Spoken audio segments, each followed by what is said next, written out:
reputably rubbish. On the plight of Disney animation remakes, or whatever this man-child wants to over-obsess about now. When I was growing up, Disney was one of the staples of my childhood. I remember my grandmother bringing my brother and myself to go see Bambi when it was re-released to theaters, but unfortunately we were both way too young to sit still for that long. To this day, whenever we watch Aladdin, I have to fight the urge to break out in song the moment that I hear the Dumbo begin to play in the zills, and then follow it up with all the lyrics to all the other songs and every line in the movie. Don't judge me, dear viewer.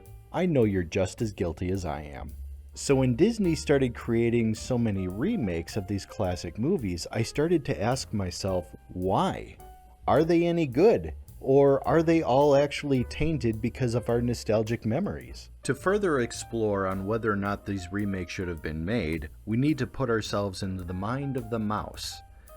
Disney Corporation itself has won over 140 Academy Awards, 22 of which were won by Walt Disney directly.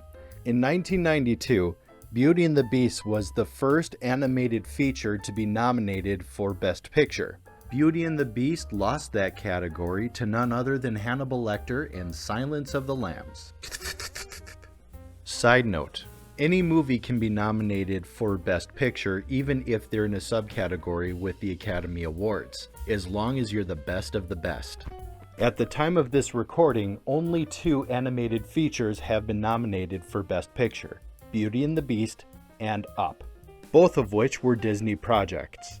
With this type of track record, Disney has a reputation of quality that they needed to make sure that they could protect. Back in the 90s, Disney decided to run a couple of experiments with the live-action remake of The Jungle Book in 1994, and in 1996, the live-action remake of 101 Dalmatians. With a budget of $30 million, The Jungle Book grossed $70.7 million, and 101 Dalmatians, on a budget of $67 million, made $320.7 million. This proved that the general public had an interest in these Disney remakes, as well as spawning a sequel. The next question that Disney needed to solve was which of these movies deserved a remake. There have been multiple versions of Peter Pan that have been released, same thing with Snow White across multiple different genres, Robin Hood films, and Disney itself has made another version of Alice in Wonderland back in 2010. Sidebar number 2.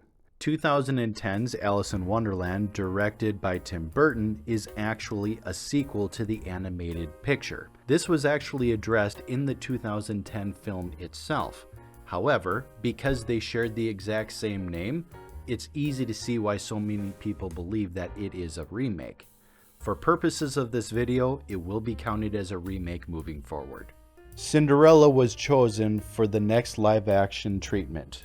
Experienced Shakespearean writer, director, and actor Kenneth Branagh was brought on board to helm the project. On a budget of $95 million, Cinderella made $542.4 million. It also received good reviews from both critics and general audiences. The interest was definitely there. Wanting to keep continued success of these projects, Disney brought in experienced directors such as Robert Zemeckis, Tim Burton, Jon Favreau, and Guy Ritchie. They also backed the projects by giving the directors high budgets and a lot of free rein to make their visions a reality.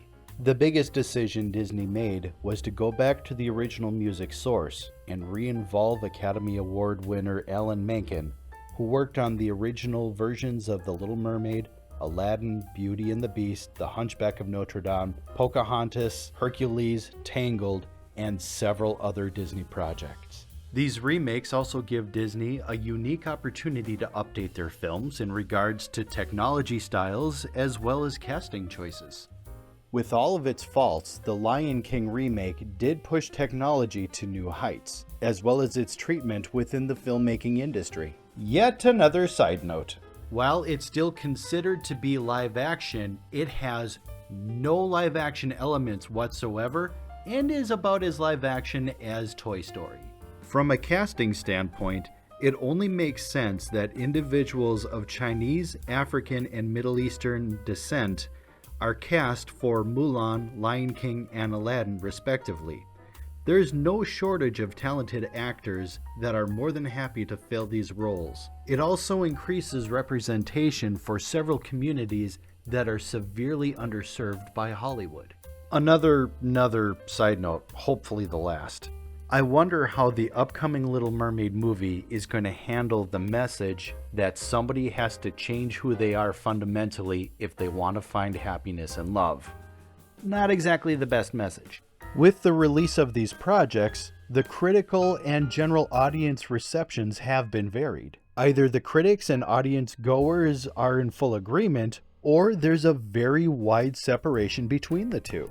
I can't help but to wonder if these differences in opinions represent the fact that the majority of the critics went to see the movies as critical adults, whereas the average moviegoers are actually bringing their children. We have to remember that these movies are designed for children and not to us as jaded adults. Having the children there laughing and crying at the right times changed the movie-going experience.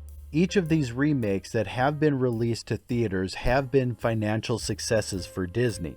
There has been a trend where the remakes of the movies that were released during the Disney Renaissance have been making a lot more money, each of them bringing in more than $1 billion.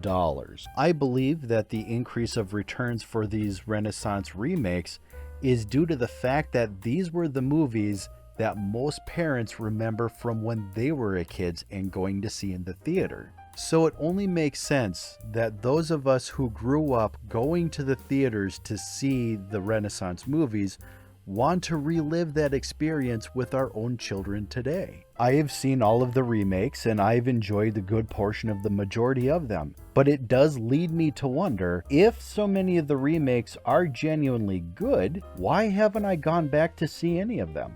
For me, the original movies are so familiar and so comforting that it's like putting on a warm sweater and having a bowl of soup when you're sick. It's safe, it's familiar. The remakes, while still for the most part being very good, are just off enough and yet familiar enough that it just seems off kilter, and as such feels a little bit uncomfortable. If we as adults will be more drawn to the originals because of our familiarity with the originals, and we're most likely going to be rewatching those with our own families, then our children will also be more exposed to the originals than the remakes. Are the remakes going to have the lasting power as the originals? We are more than 4 generations, that's more than 80 years into this phenomenon.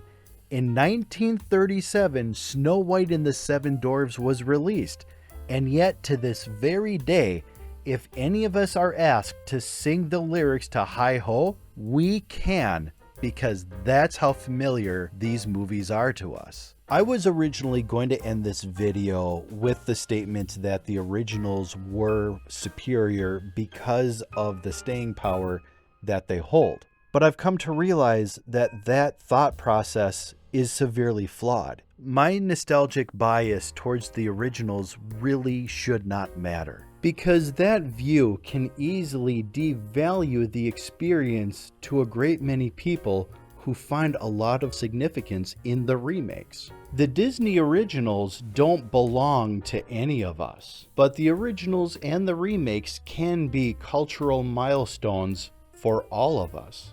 The relevance of these movies is what's going to establish their own staying power. For an underrepresented community, these movies are going to feel a lot more familiar and welcoming.